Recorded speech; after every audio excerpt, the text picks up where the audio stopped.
Welcome back to my YouTube channel tales of Reshma.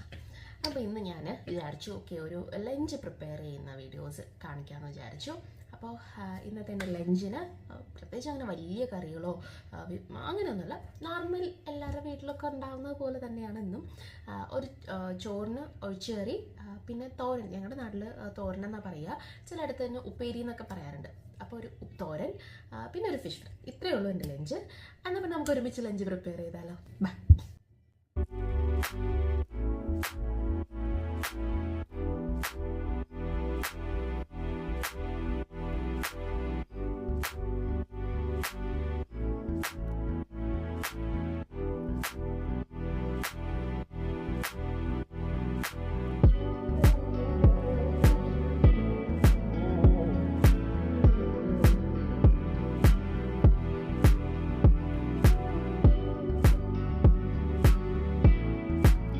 ചോറ് വയ്ക്കാനുള്ള first സ്റ്റെപ്പായി നമ്മൾ അരിയൊക്കെ കഴുകി ഞാൻ കുക്കറിലാക്കി ഗ്യാസിൽ വെച്ചിട്ടുണ്ട്. അപ്പോൾ ഇനി ബാക്കി പരിപാടികൾ എന്താ നോക്കാം.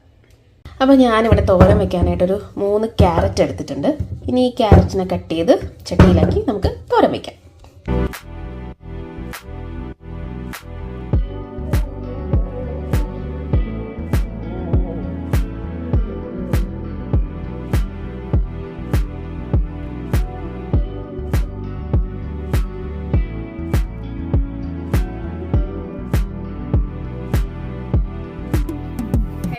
കട്ട് ചെയ്യാനൊക്കെ മടിയുള്ളവർക്ക് വേണ്ടിയിട്ട് ഉള്ളൊരു സാധനമാണിത്. എല്ലാവർക്കും ഇപ്പം അറിയാവുന്ന കാര്യമാണ് നമ്മുടെ ചോപ്പർ, വെജിറ്റബിൾ ചോപ്പർ. ഇത് ഇലക്ട്രിക് ഉണ്ട്, മാനുവൽ ഉണ്ട്. അപ്പോൾ എൻ്റെ കയ്യിലുള്ളത് മാനുവലാണ്. ഞാൻ ഇന്നിവിടെ നമ്മുടെ ക്യാരറ്റ് കട്ട് ചെയ്യാൻ പോകുന്നത് ഈ ചോപ്പറിലിട്ടാണ്. എന്നെ ഒരുപാട് ഹെൽപ്പ് ചെയ്തൊരു സാധനമാണ് ചോപ്പർ.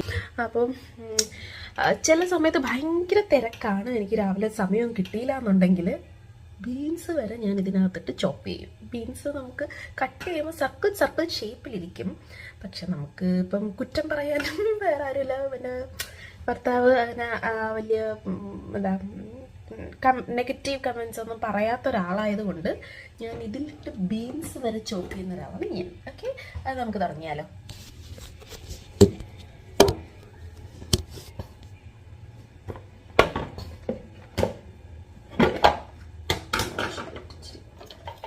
ആദ്യം നമ്മൾ ക്യാരറ്റിനെ കുഞ്ഞു കുഞ്ഞു പീസാക്കി ഇട്ട് കൊടുക്കുക, അല്ലെങ്കിൽ അതിൻ്റെ ബ്ലൈഡിൻ്റെ ഇടയിൽ കയറിയിട്ട് കട്ട് ചെയ്യാൻ പറ്റത്തില്ല നമുക്ക്.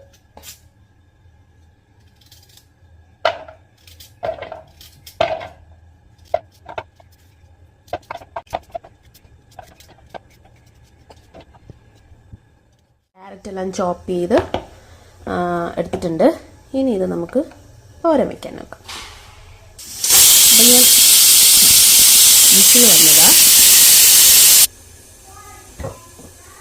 ഞാൻ തോരൻ വെക്കാനായിട്ടതാ ഒരു ചീനച്ചട്ടി അടുപ്പത്ത് ഗ്യാസിൽ വെച്ചിട്ടുണ്ട്. അതൊന്ന് ചൂടായിട്ട് നമുക്ക് എണ്ണ ഒഴിക്കാം. അപ്പോൾ ഇപ്പോൾ ചൂടായിട്ടുണ്ട്. ഇനി ഞാൻ എണ്ണ ഒഴിക്കുക.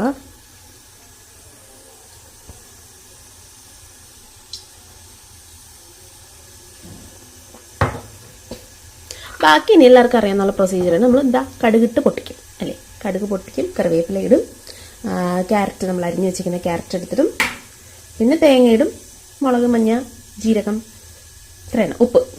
ഇതവിടെ ആകുമ്പോൾ നമ്മുടെ ക്യാരറ്റ് തോരൻ സെറ്റ്. എണ്ണ ഒന്ന് ചൂടാകുമ്പോഴേ കടുകിടാൻ പറ്റത്തുള്ളൂ.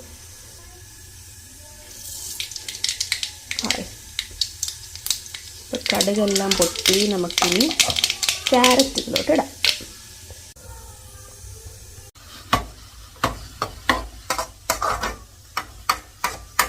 ഇത് ഇവിടെ ഇരുന്ന് ആകുന്ന സമയത്ത് നമുക്ക് അതിൻ്റെ അരപ്പ്, തേങ്ങ ചിരണ്ടി മസാലയൊക്കെ പൊടിയൊക്കെ ചേർത്ത് എടുത്തിട്ട് വരാം.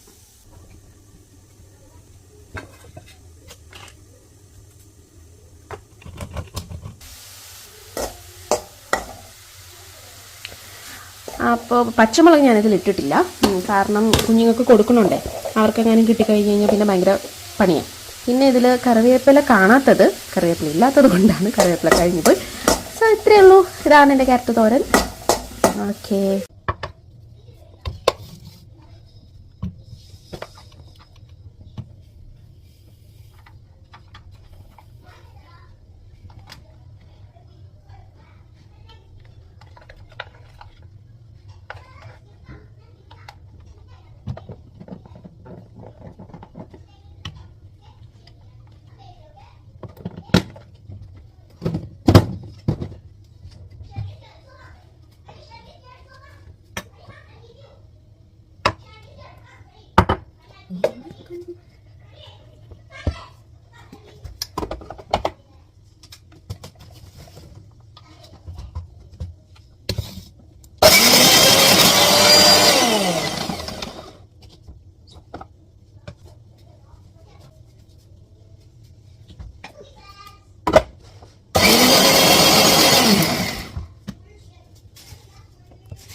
ഒരു 2 മണിക്കൂർ മുന്നേ ഞാൻ എടുത്ത് വെള്ളത്തിൽ ഇട്ട മീനാണ്. വേണ്ടേ എന്തെങ്കിലും ഭാവമാറ്റം ഉണ്ടോ നോക്കിയേ.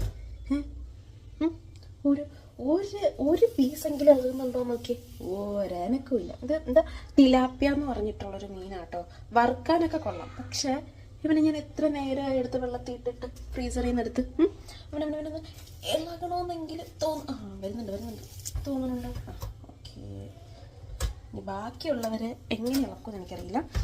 ഈ ഫ്രീസറിൽ വെച്ചിരിക്കുന്ന മീൻ, ചിക്കൻ, ഇതൊക്കെ പെട്ടെന്ന് ഐസ് മാറി ഡീഫ്രോസ്റ്റ് ആവാനായിട്ട് എന്തെങ്കിലും ടിപ്സ് ആർക്കെങ്കിലും അറിയാമെങ്കിൽ ഒന്ന് പറഞ്ഞു തരണം. ഒന്ന് കമൻറ്റ് ചെയ്തേക്കണം കേട്ടോ, ഒന്ന് ഷെയർ ചെയ്തേക്കണം. ഞാൻ ഇടയ്ക്കൊരു വീഡിയോ കണ്ടത്, എന്തോ വിനെഗറും സോൾട്ടും ഇട്ടിട്ട് എന്തോ ഞാൻ ഓർക്കുന്നില്ല, ഹോട്ട് വാട്ടർ അല്ല ഒഴിക്കുന്നത്, ബട്ട് സംതിങ് ലൈക്ക് ദാറ്റ്. ഒരു വിനെഗർ സോൾട്ട് ഇട്ടിട്ട് എന്തോ ചെയ്യുമ്പോൾ പെട്ടെന്ന് ഡീഫ്രോസ്റ്റ് ആകുന്നു. പക്ഷെ ഞാനത് മറന്നുപോയി.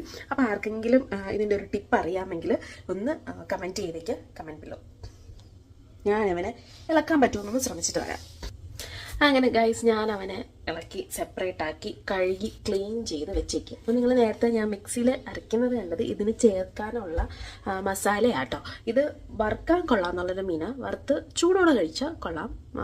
അപ്പം നല്ല ഞാനതിൽ കുരുമുളകും ഇഞ്ചി അതൊക്കെ ഇട്ടിട്ടാകും. പച്ചമുളകൊന്നും അത് കുരുമുളകും ആയാലും പച്ചമുളകായാലും അധികം ഞാൻ ചേർത്തിട്ടില്ല. കാരണം കുഞ്ഞുങ്ങളുള്ളത് കൊണ്ട് കൂടുതൽ സ്പൈസി ആക്കാൻ പറ്റില്ല. അപ്പോൾ അതുകൊണ്ട് നേരത്തെ കണ്ട മസാല ഇതിന് വേണ്ടിയിട്ടുള്ളതാണ്. അപ്പോൾ നമുക്കിതിൽ തേക്കാം.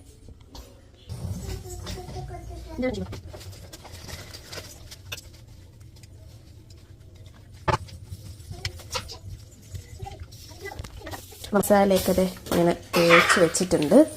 അതിനത് കുറച്ച് സമയം ഒന്ന് റെസ്റ്റ് ചെയ്യട്ടെ. റെസ്റ്റ് ചെയ്തതിന് ശേഷം നമുക്ക് ചോറ് കഴിക്കാൻ സമയത്തിന് ഒരു 5 മിനിറ്റ് 10 മിനിറ്റ് മുന്നേ വറുത്താൽ മതി. അപ്പോഴാണ് നമുക്ക് ആ ചൂടോടെ കഴിക്കാൻ പറ്റുക. ഓക്കെ, ഇനി ഒരു ഒഴിച്ചുകറി അല്ലേ. അപ്പോൾ ഞാൻ പുളിശ്ശേരി ഉണ്ടാക്കാമെന്ന് വിചാരിക്കുന്നു. വെള്ളരിക്ക ഇരിപ്പുണ്ട്. അപ്പോൾ ഒരു വെള്ളരിക്ക പുളിശ്ശേരി വെക്കാമെന്ന് വിചാരിക്കുന്നു. അപ്പോൾ വെള്ളരിക്ക കട്ട് ചെയ്ത് അതൊന്ന് വേവിച്ച് തൈരും കൂടെ ചേർത്ത് ഒരു പുളിശ്ശേരി. അപ്പോൾ പുളിശ്ശേരിയായി, ക്യാരറ്റ് തോരൻ, പിന്നെ മീൻ വറുത്തതും കൂടെ ആകുമ്പോൾ ഇന്നത്തെ എൻ്റെ ലഞ്ച് ഫിനിഷ്. അപ്പോൾ നമുക്ക് പോയി പുളിശ്ശേരി ഉണ്ടാക്കാം.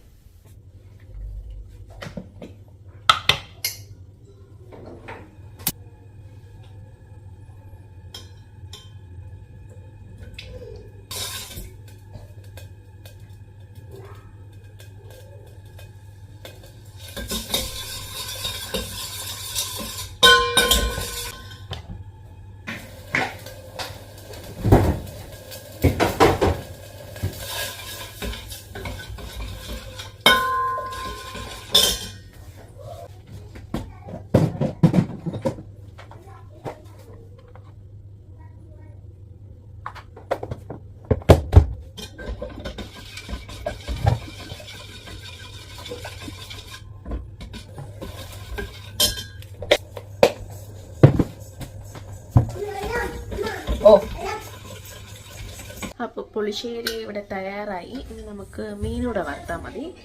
മീൻ വെക്കാം. ഞാൻ എണ്ണയൊക്കെ ഒഴിച്ചിട്ടുണ്ട്. നല്ല വെളിച്ചെണ്ണ, നമ്മുടെ നാട്ടിലെ വെളിച്ചെണ്ണയാണ് കേട്ടോ. നാട്ടിലെ വെളിച്ചെണ്ണയൊക്കെ ഒഴിച്ച് എണ്ണ ചൂടായി. എണ്ണ ചൂടായി. അപ്പോൾ നമുക്കിനി മീൻ ഇതിലോട്ടിടാം.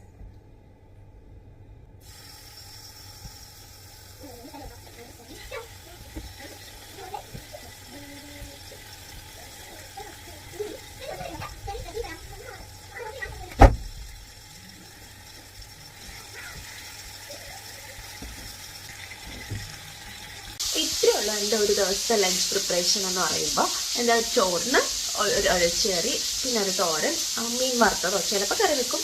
പക്ഷെ ഞങ്ങൾക്കിവിടെ നോൺ വെജ് എല്ലാ ദിവസവും കാണാറുണ്ട് കേട്ടോ. നോൺ വെജ് ഒഴിവായിട്ട് അങ്ങനെ ഇല്ല, മിക്ക ദിവസങ്ങളിലും കാണുന്നത്. ഇപ്പോൾ ചിക്കൻ, മീറ്റ് അങ്ങനെ തന്നെ വേണമെന്നില്ല. എഗ്ഗോ ഫിഷോ എന്തായാലും ഒരെണ്ണം കാണും. ചിലപ്പോൾ വറുക്കും, ഫിഷ് ചിലപ്പോൾ കറി വയ്ക്കും. ഡിപ്പെൻസ് അപ്പോൾ അത്രേ ഉള്ളൂ. അപ്പോൾ എല്ലാവർക്കും ഇഷ്ടമായെന്ന് വിചാരിക്കുന്നു. പിന്നെ മറക്കണ്ട, സബ്സ്ക്രൈബ്, ലൈക്ക്, ബെൽ ബട്ടൺ എല്ലാത്തിലൊക്കെ പ്രസ് ചെയ്തോളൂ. Okay, bye bye. See you in the next video. By.